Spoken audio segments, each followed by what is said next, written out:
Hello and welcome to York Universe, the astronomy and astrophysics program written and presented by the students, faculty, alumni, and friends of York University. I'll be one of your hosts this evening. I'm Dr. Elena Hyde, and I'm joined tonight by special guest Dr. Ali Reza Rafi, and we'll be telling him all about him in just a minute. We are all together with the Observatory crew, broadcasting live from the Allan Carswell Observatory, located at York University in Toronto, Ontario, Canada. York Universe broadcasts every Monday night at 9 p.m. local Toronto time, or Tuesday morning at 2 a.m. UT if that's more your speed. York Universe production works in concert with our online public viewing program, run by the amazing Observatory team, which, of course, being at the same time, runs also from 9 to 10 p.m. local Toronto time. If you'd like to find out more or even just follow along with our wonderful archive, you can always go to our website, yorku.ca/science/observatory. You can also use that to navigate over to OPV online public viewing and join in the YouTube chat if you aren't there right now. If you have any questions, comments, or of course ideas for future topics, please send us an email at observe@yorku.ca. And while the show is going on, you can always make comments over with the Observatory team on YouTube. And you can also find us on Twitter at York Observatory, York U Observatory at Facebook, Facebook at Allan Carswell Obs, and Instagram at York U Observatory. And of course, at York Universe, all kinds of places over on social media. All of our programs are free, but if you would like to make a donation, please remember that website I mentioned before, yorku.ca/science/observatory. We will be monitoring the chat room for questions and, of course, posting content from our wonderful observatory team. The current weather is not so great, so we do have some archival image up. And of course, I do have that special guest today that I mentioned, Dr. Ali Reza Rafi, Senior Lecturer at York University. Thank you for joining us tonight. It's great to have you on. Thank you for having me. Good evening, everyone. Yes, as you mentioned, I'm Dr. Ali Reza Rafi. I'm an astronomer. I teach physics and astronomy courses at York University, and I'm specialized in theoretical and observational astrophysics, supermassive black holes, galaxies, and quasars. And I'm very happy tonight to be on York Universe. So tell me, how is the weather where you are? Is it as cloudy as it is above the observatory? Yes, it is very cloudy here as well. Ah, dear. Well, of course, we are all fingers and toes crossed for clear skies this coming April with that eclipse. But for tonight, we might have to stick with our beautiful, wonderful archival image over on OPV, of course. If it does happen to clear, we will look at opening up the telescope to show live images. But for now, let's go ahead and start our jaunt, if you will, back in time with a little bit of this week in space and astronomy history. I'm very happy to report that Ali, you've offered to join me in this week in space and astronomy history. So thank you very much for that. You're welcome. I love history. Astronomy is such a great topic for history of all kinds. And with all the interesting things happening up in the sky shortly, I thought, why not go back? Oh, just, not too long ago, back to 1954. So I was hoping to get an exact match with March 18th, but I'm not actually sure of the precise day. So I'm going to have to say March 1954 had an unusual flare up by a comet. And this was Comet Pons Brooks. And the reason I thought this was so interesting was, of course, the flare up in 1954 is a little bit of a teaser because this year, 2024, the comet is back and may even be visible during the eclipse if you're in totality. So we'll talk more about that, I think, when we get to the news section. But in 1954, this comet was making its way around the sun. So I'll tell you a little bit about it. This particular periodic comet has a bunch of interesting little factoids about it. It has an orbital period of 71 years, which is why it's coming around again. Comets with an orbital period of anywhere from 20 to 200 years are usually referred to as Halley type comets. And this one is pretty cool because it's actually fairly bright. It's known to have been pretty bright back in 1954, and we're expecting or hoping, I suppose, that this year it will also get pretty bright. And being periodic, it has been noted several times, I suppose, throughout the ages, not just in 1954 in March, but all the way back let's see, in 1385. And even before that, there are some records that are likely due to this comet in several Asian sources, especially the excellent Chinese records going back to 1313 or potentially even earlier. So this periodic comet goes around every 71 years or 71.32 years if you want the latest, I suppose, high precision estimates. And being a comet, it goes in a what's called an elliptical orbit. So it's not a circle, it's a very stretched out path. So, like if you took a rubber band and you stretched it between two fingers, it might form a long ellipse. And that may be the kind of path this comet could take. It goes from being very, very, very far away out at its farthest distance from the sun, 33.61 AU, to being very, very, very close to the sun, 0.78 AU. So 1 AU, of course, being the distance from the Earth to the sun. So it passes by Earth and then goes even closer to the sun, swings around the sun, comes back past Earth, and then shoots back out to the outer solar system.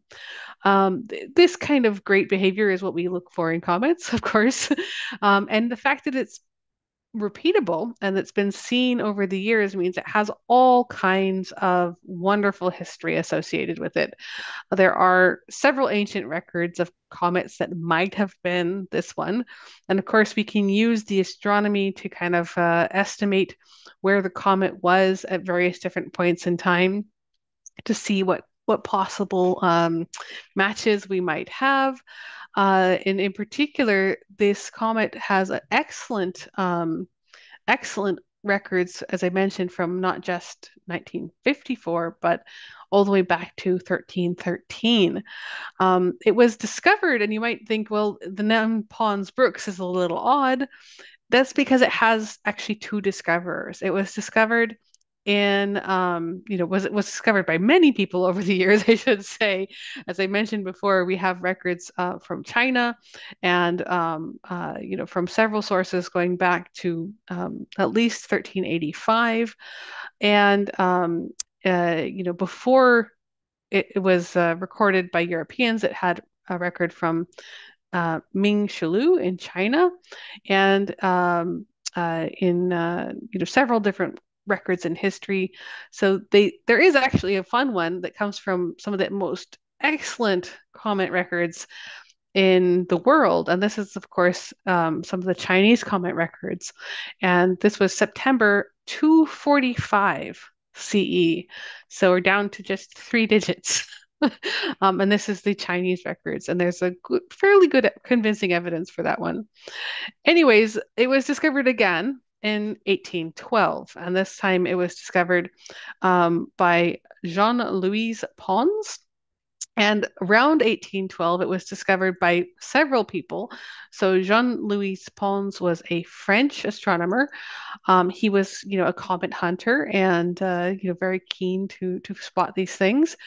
Um, Several other people found it around the same time. So I guess, was the first of 1812 and got his name on it then. The 1812 comet was fairly spectacular by all accounts. And then in 1884, the comet, as a fairly faint object, was discovered accidentally by a British astronomer, William Robert Brooks.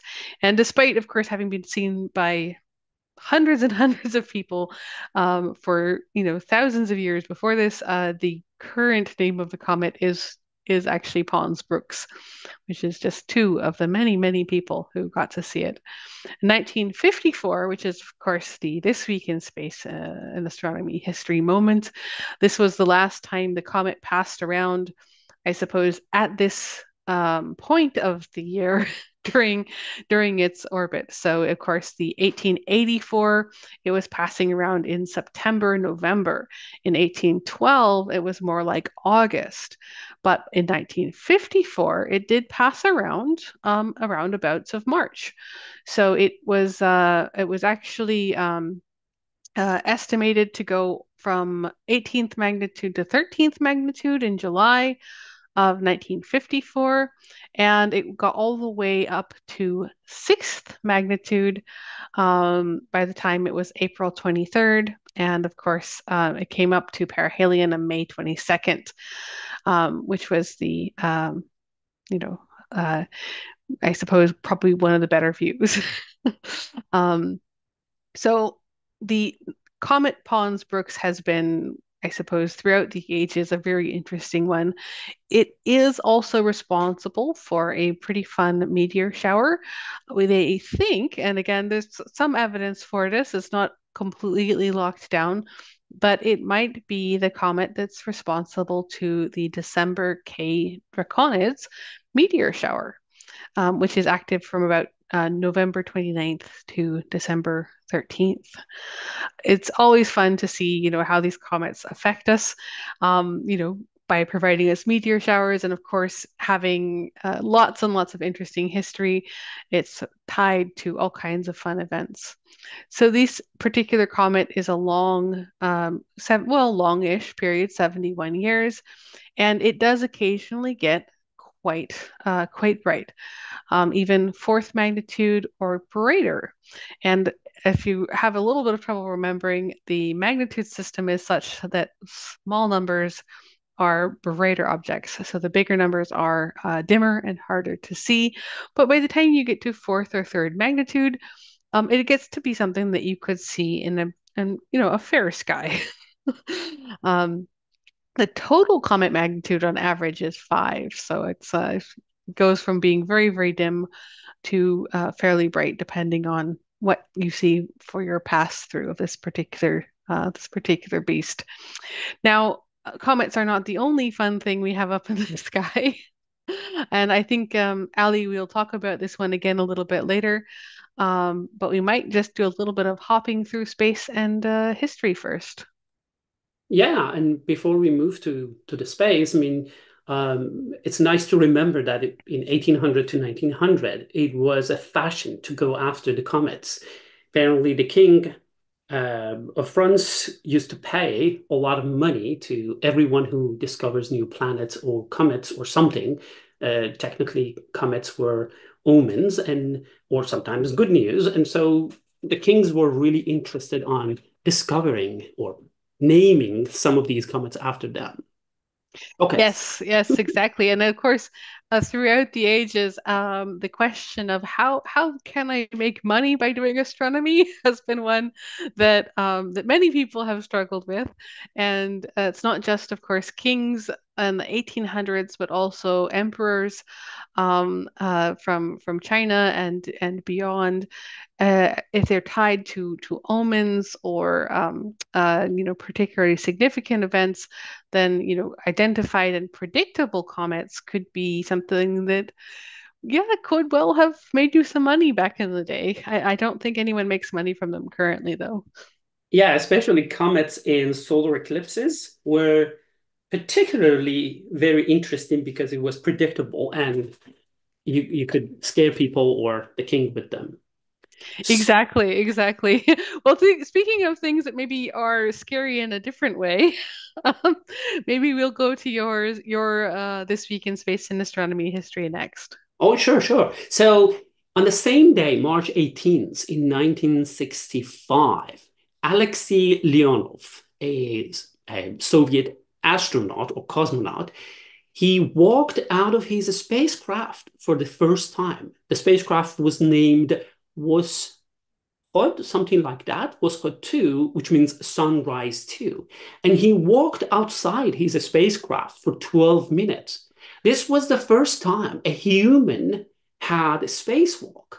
The experience of the spacewalk was incredibly amazing and established another milestone in space exploration for the Soviet. If you don't remember, around 1960s, we were in the Cold War between West and Soviet, and this Cold War helped significantly the advancements of all these space missions. Among them was technically landing humans on the moon and particularly walking in space. So that's an interesting fact, which I thought is relevant to exactly today's. Oh yeah, absolutely. And of course, these early spacewalks, utterly terrifying in a totally different way because, at this point, a lot of the technology was still under development, and the Vauxhall rocket it was designed for human spacecraft or human space flight, I should say. But this was an early rocket design, and I mean, we talk a lot about how often the current SpaceX rockets are blowing up, but early on in the rocket program, the whole endeavor was just so incredibly, incredibly risky. And if you've ever seen the models of the old Vauxhall rockets, it's a rocket with a whole bunch of rockets strapped around it. And yeah, very I suppose cutting edge adventure space travel here. Yeah, barely enough to go to the space. Only two astronauts in just one tiny, packed space. And uh, and when you think about it, it was such a risky things to do. I mean, their spacesuit were not equipped with anything to protect them against the UV radiation. And when you are in a space, the amount of UV radiation is much, much higher than the amount of UV radiation we receive on the ground, thanks to ozone layer and oxygen in stratosphere. They convert that UV radiation, they absorb the UV radiation and create ozone layer for us. But then that protects us from all these harmful radiations. When you go above that layer of a stratosphere, you don't have this protection. And UV radiation is extremely energetic, can cause cancer, can basically cause mutations in your cells. And beside that, if anything goes wrong while you are separated from your basically spacecraft, there is no way to go back. The laws of the conservation of momentum guarantees that, makes it incredibly hard for you to go back unless you have proper equipment. And so being connected to the spacecraft was the only thing they connect them to the spacecraft. So yeah, pretty scary. Yeah, exactly. And it's worth noting is I will just say that thank goodness they did make it back safely.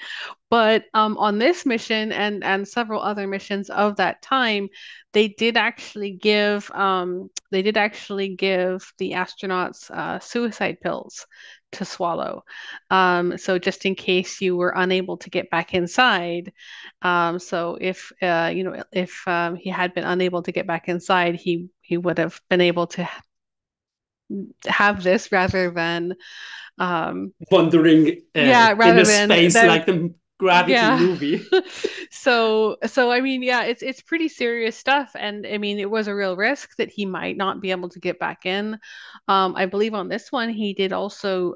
They said he almost nearly suffered a heat stroke because he was close to decompression sickness because of course the incredible difference in pressure between the outside and the inside is pretty extreme. So yeah, real adventure, and they did thank goodness make it back safe for that one.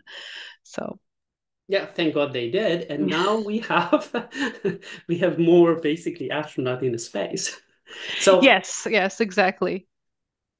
I guess you want to talk about another comet, great comet. So Yes, well, I figured I would sort of bounce us around with a couple comments today in history because it turns out that March is not such a bad time for comet history. So I thought, well, go back and forth a little. But March 19th, and actually this one is almost today, but back in 1681. So this was quite a while ago. This was the last official sighting of the Great Comet of 1680. And of course, when you go back to the 1500s, the 1600s, the 1700s, our historical records are not great. You do end up with things, rough drawings and paintings, as uh, if you're lucky, basically. But several great comets have been recorded, and of course they're so spectacular, and people do notice them. Of course, at the time they wouldn't have to have worried about light pollution at all. But this particular one had its last sort of last hurrah on March 19th, back in 1681. And it's worth, sort of blinking a little bit and going, gosh, that was a long time ago. Um, of course, this particular comet goes out quite a bit farther than the previous comet we talked about, Pons Brooks. And it does have a lot of names, but generally it's referred to as just the Great Comet of 1680. It also has its comet designation, which is just C 1680 V1, biggest comet of 1680, basically. And it was discovered by many, many, many people all over the world when it got bright enough. But when it was still very faint, it was written down by German astronomer Gottfried Kirch on the 14th of November. It became, of course, one of the brightest comets of the 17th century. The legend has it, and of course, there are no pictures of this, but according to the written accounts, it was visible even in the daytime with a spectacularly long tail. Wow. So there are some paintings that have been made. Some were made after the fact, so a little bit of I suppose artistic license was taken. But some of them were made quite close to when the comet would have been there. And you can actually look up this or any comet that you want pretty much on one of the online astronomy apps. So one of my favorite things to do is to actually go back into something like the free Stellarium web org and just go take the year back to 1680 and see what was in see what was in the sky. If you were in the northern hemisphere, you probably would have been able to see this comet. Um, so this was a very, very, very spectacular, noticeable comet. As I say, bright enough to see in the day. That's pretty darn bright. Like you've got to be what, first magnitude, right? Um, that's spectacular. And this one was, went widely around. So it had a huge, huge impact at the time. Now, because it has such a large orbit, it's thought that it goes all the way out to 890 AU, which is way farther than what we were talking about before.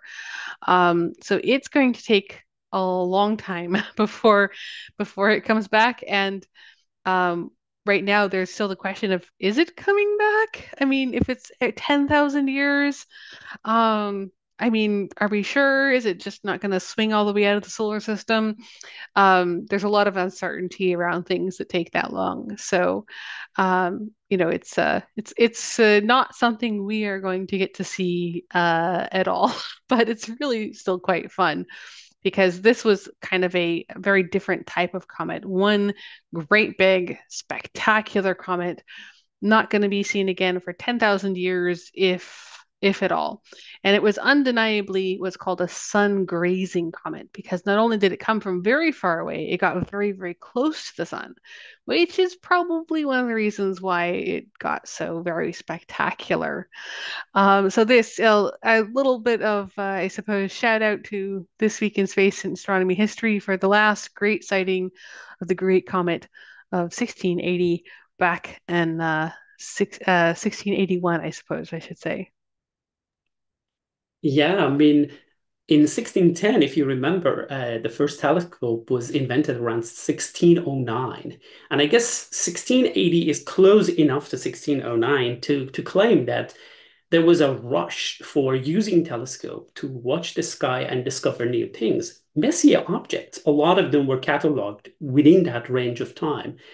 Um, so if you allow me, I can move to back to space a little more and talk about, unless you want to talk about the comet again. Oh no, no. I think I would encourage everybody to go up and read about it. It is a very very fun comment. But let's bounce around a little bit. Let's go into space and see what else is up there. Oh, let's go a little further to the galaxies. In 1951, um, Edward Parcel and Harold Ewan, they discovered 21 centimeter radiation, which is radio, from galaxies.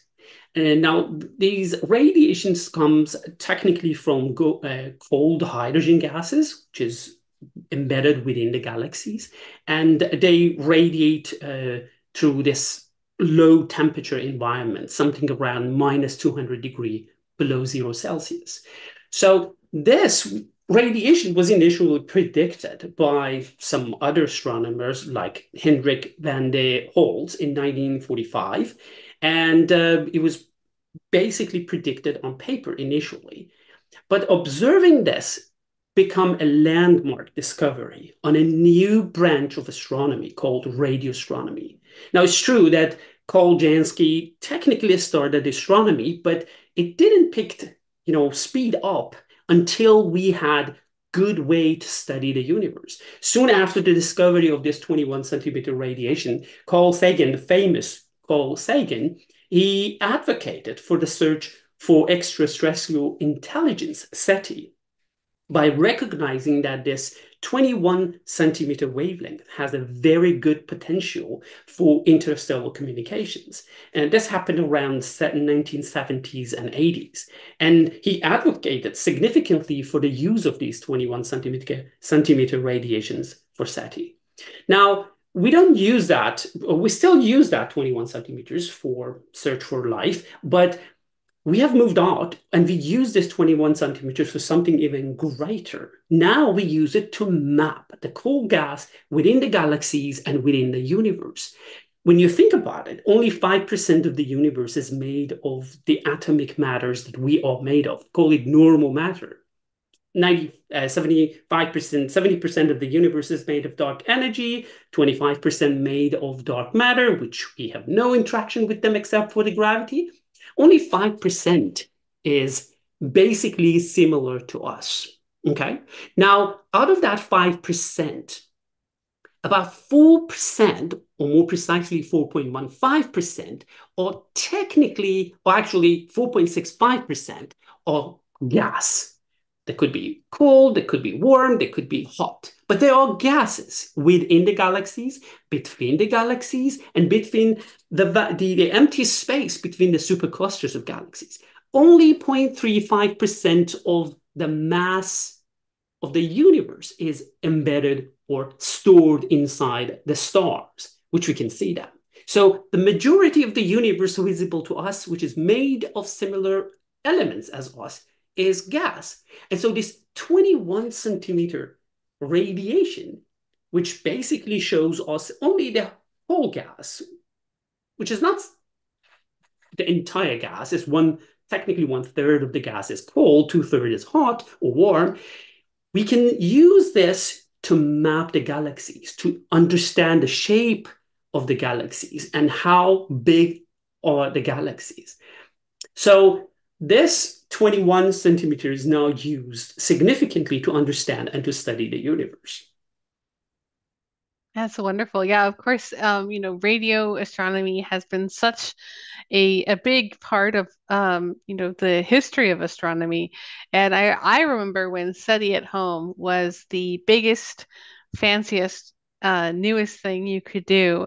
And I will say that it is one of the first really large scale efforts at what we now call, sort of education outreach and science at home, where ordinary people could get involved with real science if they wanted to. And now we have, I mean, we're spoiled for choice now. We have online telescopes like SLU, we have Galaxy Zoo, we have so many ways to get involved. But SETI, I would definitely give a shout out to SETI, and especially SETI at home. I know they're actually in a hibernation phase right now. I'm not sure if they're going to start up again, but they were hugely important to many, many things. So that's a wonderful moment in history for sure. Yeah, and you're right. And radio astronomy and radio telescopes are among the simplest and maybe the most complex one as well. Any piece of metals, you can use it as a radio antenna to absorb and detect some radiation with it. And you can organize it in different shape and make it larger and larger and make it more powerful. And then you can add complexity without any limits, right, to it. So astronomy, radio astronomy could be something which even high school students can engage with. Physics teachers in high schools can create project with it, as well as the universities. So it's a very broad subject. Yeah, absolutely. And it is a very fun one. And as you mentioned, if you wanna see some really, really complex one, I have to say as an Australian, I must point to the current efforts at ASCAP because and the Square Kilometer Array, because they are building some tremendous radio arrays down there. And anyways, for moving onwards and upwards, I see we're about halfway through the show. So let me just go ahead and take one little second here to remind everybody, you're listening to York Universe. We're broadcasting live from the Allan Carswell Observatory located at York University in Toronto, Ontario, Canada. If you'd like to join in or you want to see our past episodes or our archive, go ahead and wander over to yorku.ca/science/observatory and wander on to OPV or just click on any YouTube link. For chat, questions, or content, you can always join us live in the YouTube chat or follow us on Twitter, Instagram, or Facebook. Tonight, you're listening to Dr. Elena Hyde and, of course, Dr. Alireza Rafi, who are talking all about, well, gosh, we're talking about comets and history tonight.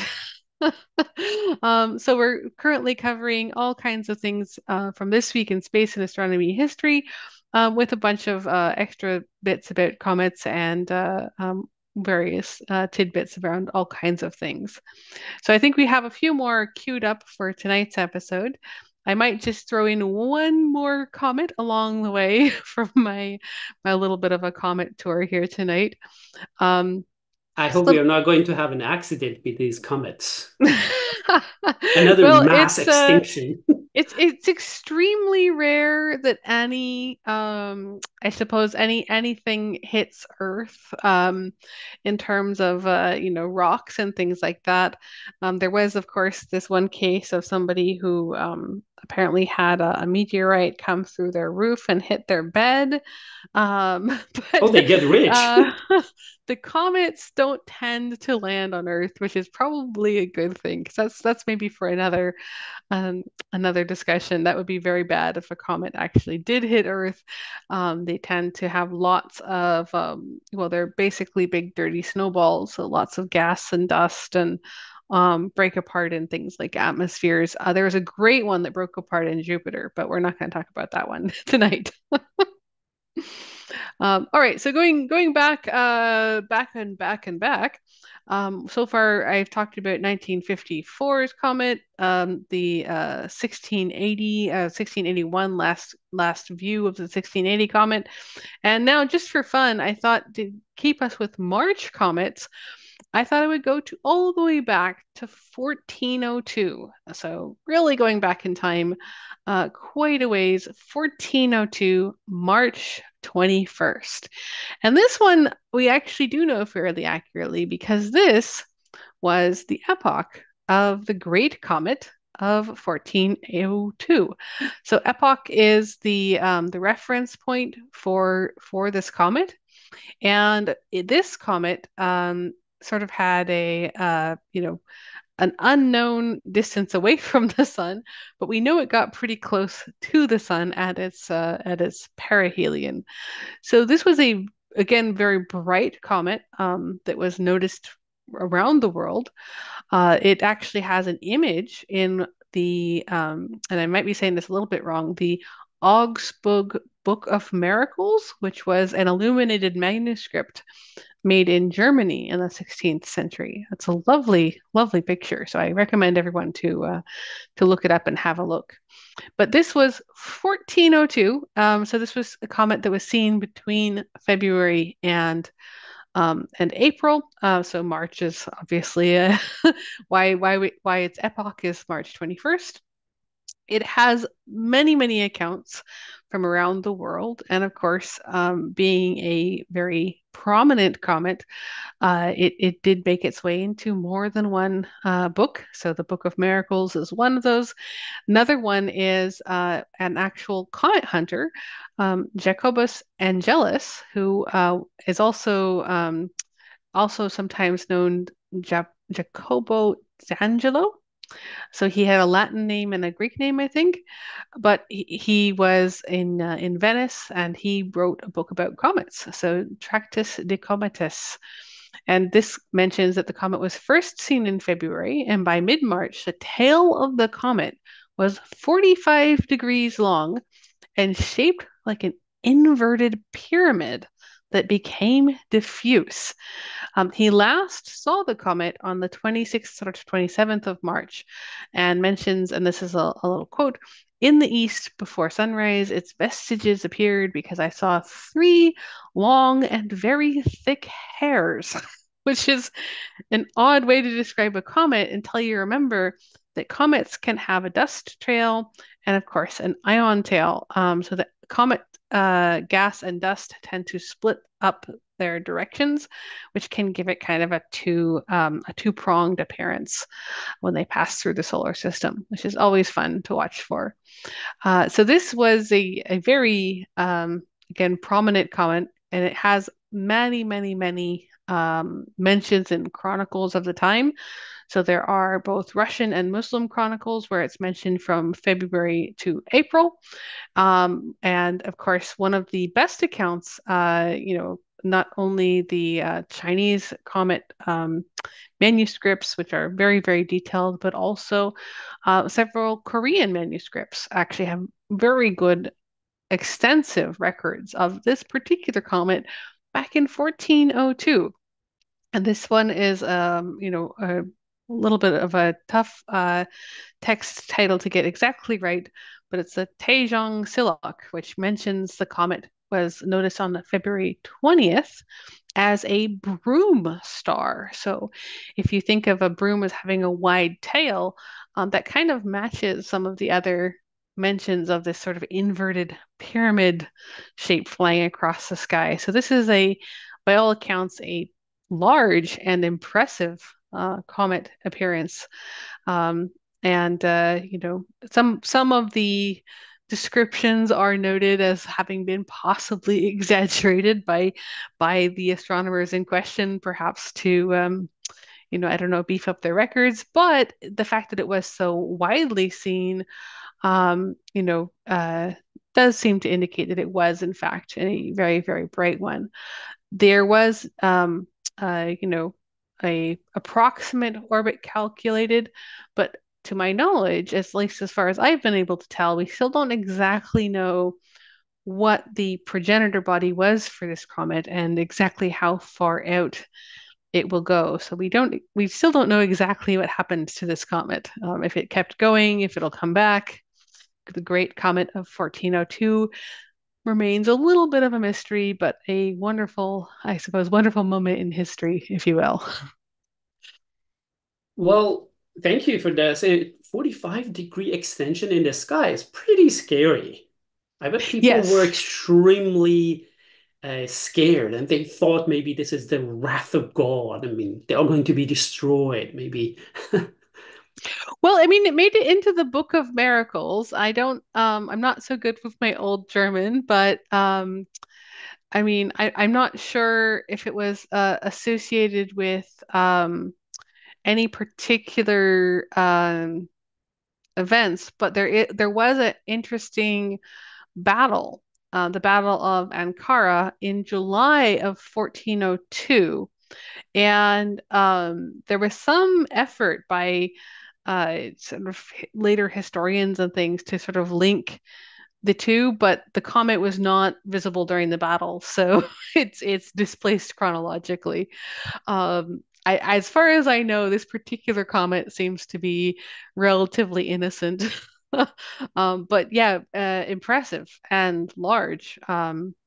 So the measurements of degrees on the sky, in case people are wondering, if you haven't had a chance to do this, you can go out with just your hand and use your hand at various different positions to get angles and degrees on the sky. And this is a fun trick, of course, that you can hold your arm out all the way out and put your pinky out and block the moon because of course the moon is only about half a degree across. And so you can use your own arm and hand as angular measurements that are pretty accurate. So if you happen to see a comet and want to know exactly what size it is, you don't necessarily need any complex trigonometry to get a pretty good size estimate, which I always find is pretty fun. So who knows, maybe during the eclipse. Yes, Um, definitely. all right, so speaking of, let's go to some current let's go to some current events. Um, let's go ahead and talk about what's going on right now. And I think your item is a great one to start because Ali, it's almost the equinox. Is it? It's March 19. Yeah, in normal years, this happens in March 20th. But this year we had one extra day during the February, right? February 29th, a leap day. And so as a result, the spring equinox or vernal equinox happens on March 19th, which is tomorrow, Tuesday, at 11:06 p.m. So Wednesday would be March 20th, the first day of spring. So happy spring, everyone. Hooray! Right. And the good Yes. thing and the good thing about the first day of the spring is this day is the only day, except for the fall equinox, which is exactly identical to spring equinox on the other side. The length of the day and night are exactly 12 hours. And moreover, sun rises exactly due east and follows the celestial equator and then sets exactly on west. Every other day, sun rises either a little north of east or a little south of east and sets a little north of west or a little south of west. This is the only day where you can precisely tell where the direction of east and west are. Yes, of course, and it's worth noting that this is an excellent day to try to go outside and estimate your latitude on Earth because the sun will be at its sort of most direct, I suppose, positioning. And since the Earth and sun are kind of aligned, your sun is over your equator. So your sun's height above the horizon on the equinox gives you back your position on Earth, which is, I think, always one of those cool things. So this is a little bit of navigation, if you will,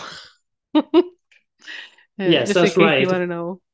They need to find when the noon time is, but it's not really that hard. They just need a little stick on the ground. And when the shadow of that stick is the smallest, then they know the sun is crossing the meridian.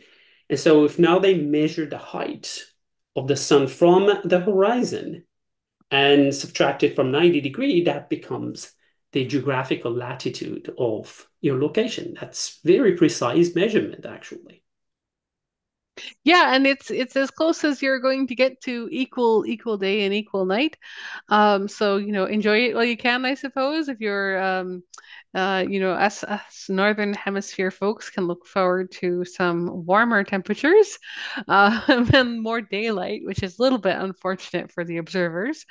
But yeah, it's a great time to sort of, I don't know, go out and build your sun clocks. And of course, if you're out there building sun clocks, you might as well build yourself a solar viewer while you're at it because the eclipse is coming up soon. Yeah. And if you're around and you want to actually go outside and watch the sunset and sunrise, then you will have also a chance to see some of the planets. For example, Mercury will be setting with Sun actually 10 degrees above the west horizon after sunset. So if Sun is setting at 7:20-ish, if you go and look at the west direction, you will see sun is setting, and there will be a bright object, almost the magnitude of about one, or maybe even brighter, maybe zero. Then that is perhaps Mercury. And you will notice that this is planet Mercury because it's not blinking, it's not twinkling. Stars are twinkling because they're a point-like object, but planets have a disk surface. And so every point covers every other point's image, and so it doesn't twinkle. The twinkling happens because you have turbulences in the atmosphere, and these blobs of atmosphere creates technically like a lens which changes the direction of the light. And so that and changes constantly in the sky because of the turbulences in the atmosphere. So you will see the twinkling because of these turbulences, but the planets don't have these turbulences, the image of the planets. So you can see a bright object without any twinkling. That's Mercury. Now, if you want to see, let's say, Jupiter, then you can go and a little higher, maybe around 60 degree in a little south of west direction. And and you can also see another extremely bright object indeed, right, maybe around 60, 65 degree. That is Jupiter. Now, on sunrise the next morning, if you look at the east direction, a little south of east direction, then you will be able to see Venus and Mars, and both of them are extremely bright, except Venus is kind of yellowish and Mars is kind of reddish, and Venus is much brighter than Mars. So if you want to take a picture, definitely do it. It's a beautiful scene. Um, for both of them, Jupiter and Venus, I'm not discriminating against planets, although Pluto, for example, is not a planet anymore, but it's still I like it. Yeah, exactly. And of course, if you're watching for Mars, you do want to try to catch it just before the sun comes up, would be my advice, because it is quite a bit fainter than some of these other objects. Mars is only first magnitude object, and Venus is currently at almost -4, which makes it just possible to see next, like, as the sun's coming up. But once the sun comes up, well, that sort of washes out everything. So if you are up before the sunrise, it's a great time to sort of catch yourself some planets. Yeah, you're right. You're right. Before the sunrise, for like about half an hour to 40 minutes, then they should be able to see Mars and definitely Venus closer, maybe 10, 15 minutes before the sunrise. Yeah, something if you're in Ontario, something like 6:30 would probably be a good time to look. And of course, with both Mars in the morning as well as Mercury at night, those are very low on the horizon. So you do need a good clear view. So if you have a lot of trees or tall buildings around, or if you're downtown, for example, you might have some trouble getting the stuff that's really low on the horizon.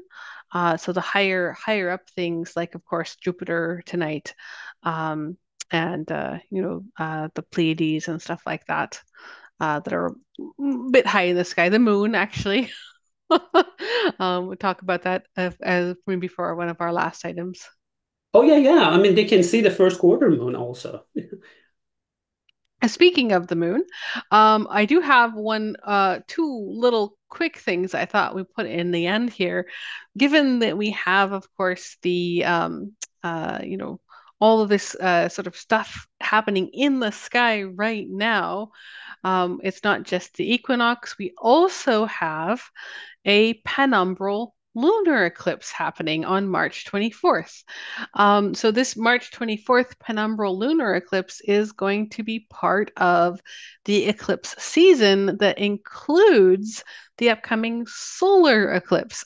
Because it's penumbral, the March 24th eclipse, I would not expect most people to be able to notice, and it would be nearly impossible to get pictures of as well. However, there is one other thing that is actually up at the moment, and if you're looking at the sky right now, or well, I should say right now adjacent, Comet 12P Pons Brooks, which is just back in the sky, is just barely still up. So it's actually getting closer to the sun as we speak. But just after sunset, it's low in the horizon towards the west. So if you do have a clear view to sort of the west and a little bit north, sort of between Jupiter and Andromeda, that comet is currently sixth magnitude and getting brighter, but it's only about 18 degrees above the horizon. So you want to get it as close as possible to just after sunset, because that will make it higher in the sky. So, for example, the 1 meter telescope at the Allan Carswell Observatory can't really get below 20 degrees. So you'd want to catch it right as the sun's setting, and it's magnitude 6. So it's quite faint right now, but it will be getting brighter. So we have this comet, Pons Brooks, coming back, visible in the sky right now, getting brighter every night. And of course, we have the moon out there, which is in the process of going towards its full phase for the penumbral lunar eclipse, which is going to be the pair to the solar eclipse. And we have, equinox. So it's, my gosh, it's just an exciting time to be looking at the sky. Yeah, and if you're interested to take a picture of the penumbral lunar eclipse, you have to remember that because this happens after the midnight, so this is considered March 25th technically. So you have to remember it starts around a little less before 1 a.m., so around 12:53 a.m., and it reaches a maximum around 3 a.m. and ends around 5:30 a.m. So it would be after the midnight on early start of the day, March 25th. Yeah, exactly. And that's it will be quite challenging to see because the penumbral part of the shadow is not as dark. So the moon will not turn red. It what will happen is that part of it will get slightly dimmer, and it's a pretty good penumbral eclipse. I think it was something like 90% or something. But because it's not in the umbra, it's not in the dark part of the shadow, you don't get that spectacular moon turning red lunar eclipse that you might have heard of. So if you go out on March 24th, March 25th, and it looks exactly the same, don't be surprised. Yeah, it's more like a cloud is covering it. I've seen that Yeah. before. So it's not as fascinating and exhilarating as a lunar eclipse, but still it's a nice, interesting phenomenon. Yeah, exactly. And it's a sort of thing you will have a especially hard time seeing if you're in an area with light pollution. So if you're anywhere near a city or you've got, street lights and stuff like that, you might have trouble seeing it just because there's so much light already in your sky. It would be hard to make out this small change on the moon. And of course, it being part of this solar lunar eclipse cycle is, kind of interesting in and of itself because eclipses love to come in pairs. Why don't we have, eclipses all the time? Well, this is one of the fun things. So we have this penumbral eclipse coming up, which is a lunar eclipse where the moon goes through just part of the outer shadow of Earth. But the Earth, the moon, and the sun they only line up when they're exactly in the same plane because the incredible, incredible distances between the Earth, the Moon, and the Sun are such that if they're not exactly aligned, they can't cast shadows. So the moon can't cast a shadow on us, and we can't cast a shadow on the moon. And the moon actually goes around the Earth at a 5-degree angle, approximately. So it's not that the moon goes around the Earth in this completely flat plane. Roughly, we're aligned with the ecliptic, which is the plane of the solar system, which is where the sun is, and most of the planets, depending on what you think of Pluto. But that 5-degree angle means that the moon doesn't always exactly line up. It has to land on a node. So somewhere on Earth, you get, eclipses every 18 months or so, but every time the moon goes around, we have a lunar month or, full moon to full moon. But not every time do you actually get it lining up with the shadow. So it's very exciting. And of course, this I would say this penumbral eclipse is interesting, especially because it doesn't line up. It's not exactly in the precise right place to fall under Earth's umbra or Earth, the darkest part of Earth's shadow. But in just a few weeks later, it scooches into just enough of a position to where the moon is able to cast its shadow exactly on Earth. In a very, very, very small part of Toronto, we'll get a total eclipse. And the rest of us, we'll be dealing with a partial solar. So we'll talk more about that, I'm sure, as we get closer to April 8th.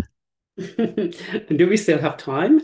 Um, I think we've only got a few minutes left, so we probably okay, won't be just able I to need talk only about one all of minute. the eclipse. No, But I want yes, to talk only 1 minute. yeah, Some go for it. interesting fact that usually we have four eclipses every year, two solar eclipse, two lunar eclipse.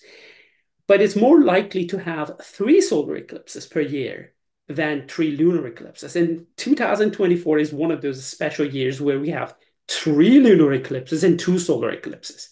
Now, it's true, one of them is penumbral, and it's not as interesting as the other partial or full lunar eclipse. But in general, there is a balance, two and two, two lunar eclipses, two solar eclipses. And so we have one lunar eclipse and then one solar eclipse after it, or vice versa. We have one solar eclipse and we have one lunar eclipse right after it. So Exactly. that's Oh that's an yeah, I was interesting just fact. agreeing. Yeah, it's really, really fun stuff. And of course, this is part of why they call it an eclipse season, right? Yeah, exactly. We call this eclipse season. And I think you've mapped out a few of them. So 2024 you ha has um four, and that's where you said there's three. We have three lunars, right? Yes, there are two solar eclipses and there are three lunar eclipses. The first one, which is March 25th is a penumbral. Then we will have April 8th is a total solar eclipse. And then in September 17, 18, we have a partial lunar eclipse. And then we have October 2nd, a solar eclipse, and then October 17, a lunar eclipse. So October 2nd, October 17. Within 2 weeks, you will have two solar and lunar eclipse. And then now we have March and April, two lunar and solar eclipse back to back. And there is one lonely one in the September 17 rating. Yeah, and of course, this is the only one that is going to be have anywhere that's a total solar eclipse. And the whole reason why this one is such a big deal for so many of us, I suppose, is that the solar eclipse is only visible on this tiny, tiny, tiny strip where it can cast a direct shadow. And for this one in particular, it's not actually just going over the ocean like most of them do. It's traveling over a wide swath of North America. So it's actually starting off down in Mexico. Mexico, yeah, and then it's going through the US and up into Canada and out, and then it's going out into the ocean. Right. So this one will pass over a lot of land, and it's also got a relatively large amount of time spent in totality near the center. So 3, 4, 4.5 minutes even, if you're very, very lucky. So it's a wonderful chance for eclipses. And of course, we'll be talking about this a lot more as we get closer to the April 8th. Probably about time for us to wrap up here for tonight. So thank you very much for joining me tonight, Ali. Thank you very much for having me. All right, everyone, you have been listening to York Universe, the Astronomy and Astrophysics program, written and presented by the students, faculty, alumni, and friends of York University. The hosts this evening have been Dr. Ali Reza Rafi and, of course, myself, Dr. Elena Hyde. You can always connect with us on Twitter or Instagram or Facebook, York Universe, York U Observatory, and, of course, Facebook's Allan Carswell OBS. And you can check our website for show notes, content updates, and contact info at yorku.ca/science/observatory. Thanks for tuning in to York Universe. Clear skies, everyone, and have a good night. Have a good night.